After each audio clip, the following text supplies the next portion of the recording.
মেয়েদের বুদ্ধি নাকি হাঁটুতে থাকে, এটা কি ঠিক?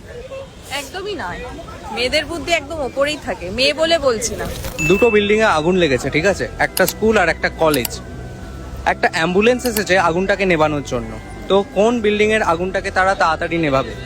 দুটো অ্যাম্বুলেন্স একসাথে আসবে, একসাথে আগুন নেভাবে, কারণ কলেজও ইম্পর্টেন্ট, কলেজেও স্টুডেন্ট আছে, স্কুলেও স্টুডেন্ট আছে।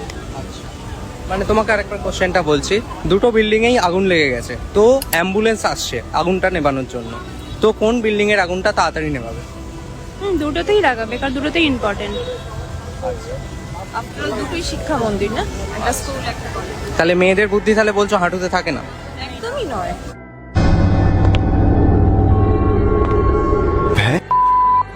এটা কি কখনোই একদমই থাকবেই না, থাকেও না, এটা ছেলেদের মনে হয়। যদি তাই না হতো তাহলে মেয়েরা এত এডুকেটেড হতো না, কখনোই জব করতো না, কখনোই মানে একটা মেয়ে তাহলে এখন বাড়ির মধ্যে বসে সংসার করে, তো সবটা ওকেই হ্যান্ডেল করতে হয়, তাহলে বুদ্ধিটা তো নিশ্চয়ই হাঁটুতে থাকলে সে সংসার আমি করবে মনে না। করি যে একটা মেয়ে সবকিছু করতে পারে, সে বাড়ির কাজও করতে পারে, বাইরেও বাইরের কাজ করতে পারে, সে সংসার করতে পারবে, সে সবকিছু করতে পারবে।